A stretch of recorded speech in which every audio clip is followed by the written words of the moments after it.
Are we recording? Is this thing on? Yes, it is. Welcome to RevOps 500, where we invite the world's top marketers to answer the tough questions facing growing organizations. Ooh, sounds important. I'm Sajeel Qureshi. And I'm Gil Pate.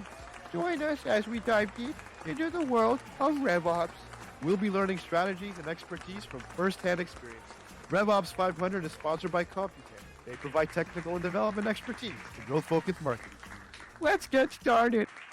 Hey everybody, Sajeel Qureshi here with another episode of RevOps 500, where we interview the latest and greatest RevOps and marketing experts out there. Today we have a very special show. I'm really excited to be talking to an award-winning digital marketing pro who has a pretty serious reputation for pushing the envelope and delivering big-time results. She's driven, creative, talented, organized, and extremely logical. Right now, she's the director of performance marketing at Filevine, and she's also a marketing and brand consultant. Ardyce Taylor, welcome to RevOps 500. Thanks so much for having me. Glad to be here.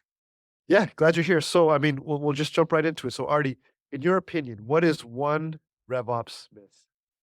Definitely. So, one of the myths I see a lot is that there is a difference between ROI activities and like your brand awareness marketing activities. I work in performance marketing, so we're tracking everything. And with the technology that's available now, you can track everything. I've heard a lot of people say, oh, trade shows and events, those kinds of things are just brand awareness activities. But somewhere you're using technology there and you can absolutely track things through to the bottom line if you have the right software in place. How would you go about doing something like that? So, you're saying that, in performance marketing, obviously everything can be tracked, everything should be tracked. You know, Can you give an example of maybe one metric which maybe people say, "Oh, you can't track," like trade shows? How would you track something like trade shows in a RevOps world these days? Yeah, so there's a couple of ways. So anytime you sign a contract for a trade show, there's money being exchanged, right? So it doesn't matter how you do it, but there's your cost, and you need that for your ROI calculation somewhere down the road. So you've got that. And then at some point, you can just define what activities you want the trade show to be answerable to. Maybe you want to track booth visits. Maybe you want to track like leads or demo requests or sit down meetings. Like you always have to just come up with the goal you have, and then you don't really have to write it down on a sticky note or anything. There's plenty of platforms out there that you can just put on your phone and start using while you're at the trade show. I don't want to plug any platforms that I don't Sure. actually use, but yeah, they exist. Yeah, and that's an interesting way of looking at it, right? Like, there doesn't it this goal is really platform agnostic. It doesn't matter what the tool is or whatever. I mean, you can really just make a goal of say, okay, I want to track how many people I talk to at XYZ trade show. You pull out your phone and you just start jotting them down basically if you have to. Obviously, there is tools and there's scanning and whatever. We all get that. But you're just saying to keep it really simple, you can even just do something like that, make it a function of cost, and you're kind of off to the races a little bit, right? Absolutely. Yeah. I mean, there's definitely sophisticated ways of doing it, but if you don't have access to those sophisticated ways, I mean, make it up, duct tape something together and you've got it. Yeah, that could be as an attendee or sponsor, right? So it's a Absolutely. pretty interesting way to look at it. I don't know if people actually track ROI when they're attending a trade show or a conference. Is it what's the ROI on taking a flight to wherever and spending 2 nights at a conference or something? As an Mhm. attendee, as a sponsor, yeah, I'm sure they probably do that, but even as an attendee, you could track something like that. So that's a pretty interesting myth that, yeah, that you would say that they're not the same, but really, yeah, they kinda are. As a performance marketer, you're always probably tracking these things, I'd imagine, activities Oh, like this. definitely. It's my what I live and breathe for. Yeah, so already kinda switching gears a bit, like, what is something I mean, you mentioned things can be done in various tools, platforms, whatever. What is something that keeps you up technically in this whole tech stack and keeps you up at night regularly? I mean, can you give us something like that or Oh, sure. So we mentioned all this kind of gathering of data. Well, the cleanliness of that data is what keeps me up at night. Um, and I think this is true in pretty much any mid to large organization. When it's small, it's a little easier to keep tabs on everything, but as you grow and as you scale, different platforms that you're using and trying to stitch together have different ways of looking at data, and at some point it requires a head count to just wrangle all of that and keep tabs on it. I've heard people say too, if you think your data is clean, you're lying to yourself, which in my experience is probably pretty true, but that doesn't mean, we ever stop trying to um, get it together, because we want to be data driven. There's a certain type of organization where you have to answer questions with data. I have some maybe controversial thoughts on that, but I mean, interesting. What are those controversial thoughts? You got so to open your ask. You're daring me to open I Pandora's am box. daring you. That was a challenge. Yeah. So, what I like to say is data driven is just a nice way of saying we have no experience. And I don't mean that at all in a negative way. So, when I was first starting out, I had zero experience. So, I spent a lot of time gathering data and looking at it as a way to sort of teach me what I needed to know. And when you're making cases to the board, or you have like big money decisions on the line, absolutely, you should be backing things up with data. But at a certain point in your career, data is just telling you stuff that you already knew. Oh. Yeah, it's like what an accountant says. A good accountant says usually, "I'm just looking at your watch and telling you what the time is," but it's your watch, right? I mean, you're kind of saying the same thing, right? Where data is telling you what you should already know, and it's just if we're saying it's data driven. Well, you don't really know anything because you're just telling you where you've been, right? Is that kind of the? Exactly. Yeah. That's interesting. That's a really that is a controversial thinking thing, right? Because people like because there are some in RevOps that maybe they just focus a lot on the data, making sure the data is telling the story. But in terms of there's the marketing component of that too, right? Or the sales or the customer success component. Well, what does that mean? It's really just it should just be like preaching to the choir, right? Where we already know this symptom or this good thing or this ace, this fault. Yeah, it's a very interesting way of looking at that. So if you have uh, data which is dirty, or you said as data which is you have data. The quote you said was, if you think your data is clean, you're lying to yourself. It's kind of like the laundry, right? If you think your laundry is clean, well, you know. So Right. I mean, how do you tidy up data then? How what are some things that you do to keep your data clean?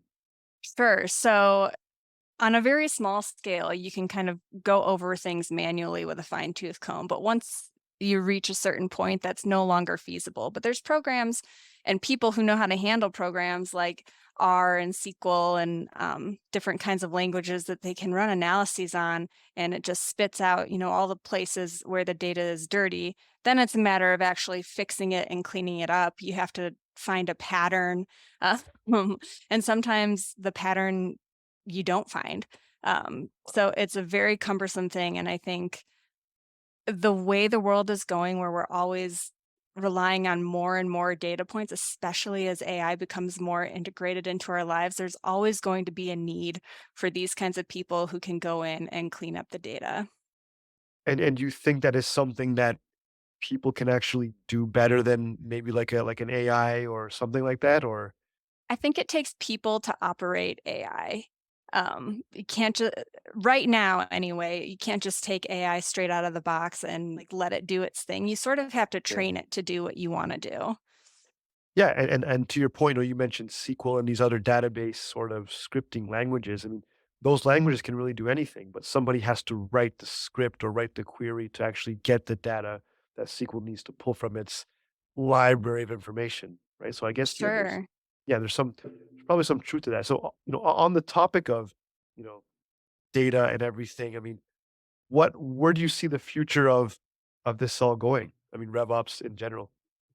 Yeah, so I think it's going to become more predictable, which is what we all want, right? But as we're being able to predict things like likelihood of cancer and different global warming trends and what that means. And it's not perfect yet, but if we can do that with so few data points, imagine what we can do with all the numbers people are gathering every day all the time. Like it's nonstop. It's mind-boggling really to think how many organizations in my particular company are gathering and stitching together data, and it's all siloed right now, but someday I think it'll be brought all together into just like a AI runs your business model. Wow. Yeah. So, I mean, now that's something that probably could happen, right? Because all the data, like you said, is separate.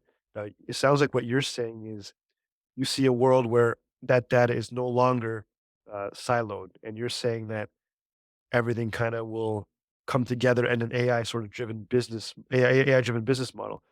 How do you think that changes, how people work in RevOps? I mean, do you see that? Do you see them doing something different or? I think there's going to be some growing pains for a while, um, as we kind of integrate AI into making these decisions for a long time, like probably decades. We'll have people overseeing these models and um, being able to answer to things. I don't think humans are going to be replaced by AI at all. Yeah, I mean, I'd agree with that because it's hard, right? Because the AI is only as good as the people or the marketer who is using it. Is that kind of the point you're trying Right. to? Got it. Right. Got it. I mean, this is like really next level, kind of science fiction sort of stuff, Oh which is yeah, I love it. yeah, which I mean, I mean, so yeah, tell me a bit about that. Like, where did that interest? I mean, this interest in all of the in data and RevOps and stuff come from? Like, is it like a mentor? Is it like a something you saw, like a course? What was it? So originally, I was like a really bad math student my whole life until I had this Wow. one teacher in like junior college that just changed everything for me and introduced me to the concept of biological modeling. And she said, yeah, there's jobs out there where you can go sit in a field and count populations of whatever, bunnies maybe, and come up with equations that map and predict what that population will do. And that blew my Wow. mind. I was like, wow, we can explain nature with math. I was very young, so this was new to me. Um, and I just thought that was the coolest thing. So I loved the concept of being able to explain phenomena with numbers. And so I got a math degree, but now I'm in marketing. Like, And so I just like really what that is I just have a passion for kind of telling stories with numbers. And now I tell stories of revenue and marketing with numbers rather than counting populations of bunnies in a field somewhere. so now if you went back in time and talked to Artie, who was learning about bunnies in the field, at the junior college, like what advice would you give yourself? What would you tell yourself? I mean, anything different? What would you say? Oh, yeah. I would have said, don't take all these statistics courses for granted. The- Learn R, do your R homework, and don't pay that really smart kid to do it for you. Coding was not my favorite thing. It's still not. There's a certain point where I reach that I just like it's not elegant anymore. So I'd rather just have someone else do it in an elegant way and a more efficient way. So yeah, I would say don't take statistics for granted. Those hard classes are hard for a reason and stick it out. Maybe take it twice if you're shaky on it. I wish I had taken my statistics courses a lot more seriously than I did. Yeah, I mean, and that's such an interesting thing, right? I mean, because statistics are everywhere. I mean, if you're a sports fan, I mean, stats are everything. If you're in movies, I mean, there's certain equations that there's certain reasons why movies are redone because they're inoculated to failure. They've done the numbers, they've done the math, right? Where that's why XYZ movies being rerun again, or there's like it's coming back after X number of years because it's in the numbers, right? They know that they can achieve a goal that they want with that statistic that they have, these algorithms. It's got these ingredients in it, and this is the equation that we have built, and that's why it works. Yeah, I love that. I'd never thought about it with movies before, but that's a really good point. So, like, yeah, I mean, let's talk about things outside of work. Then, I mean, do you run numbers in like the hobbies you have at all, or anything like that? I mean, or do the numbers stay in the inbox, and then the love of numbers just doesn't leave the inbox? How does it work? Yeah, so I used to. I don't have a lot of people around me who wanna hear me talk about that anymore outside of work. So I have, like, a 12-year-old, and the last thing she wants to hear about is math or numbers right now, so, I usually leave that stuff at home, but, right now I'm reading this great book, The Climate Book by Greta Thunberg, and Uh, it's full of numbers, and so that way I can kind of keep thinking about models and questioning things, in a scientific way outside of work, and definitely not in revenue terms. So that's kind of nice too. Taking a yeah, break, as it were. yeah, because like I mean, it's just there's so much so much you can apply, right, from hobbies with statistics or whatever it is you might be interested in. Like people count cards. I mean, if they're into playing cards, right? That's using probability and statistics in an interesting way, right? In movies, they do those sorts of things. Every card game, I wish I had like a statistical program like R right next to me or something like that because it it almost makes it not fun to play because I'm always wondering, like I can't count cards, I'm not that good. But I would like a machine to do it for me, but that's cheating. So Yeah, but I mean, you do still figure out the patterns and find it, right. build an equation. But yeah, there's the probability piece of it, right? So it's Hmm. well, it's a little bit different than what you do at work. So, Right. Artie, where can people find you, learn more about you? Yeah, so I'm on LinkedIn. There's only one Ardyce Taylor out there. Ardyce is my full name. um, and yeah, you can find me there. I work at Filevine, so pretty active on their page as well. Tell us a bit about Filevine. Yeah, Filevine's a legal case management software, so legal technology. I've been around since 2014. I've been there for 2 years. Yeah, just raised 108 million last year and doing really good things. That's an interesting place to be, case management software. I mean, these days you never know what's the world is the world, right? So that's very interesting stuff. Well, I mean, look, Artie, it's been amazing having you here. I mean, talking numbers, statistics, equations in different ways, the future of RevOps with AI involved. It has been really, really exciting and very, very different than what most RevOps consultants come on here and jam about. So really appreciate you, coming on and making the time to do this for us today. Yeah, thanks so much for having me. It's been a pleasure. Yeah, and folks, if you're listening at home, if you learned something or maybe laughed a little at what we were kind of messing around with, just yeah, please tell someone about the podcast. Artie, again, thanks a lot for being here. Thank you. Yeah, this has been another exciting episode of RevOps 500, and we'll see everybody next time. And that wraps up another episode of RevOps 500. Thanks for joining. For show notes and other episodes, visit us at RevOps500.com. RevOps 500 is sponsored by CompuTech, providing technical and development expertise to growth-focused marketing teams.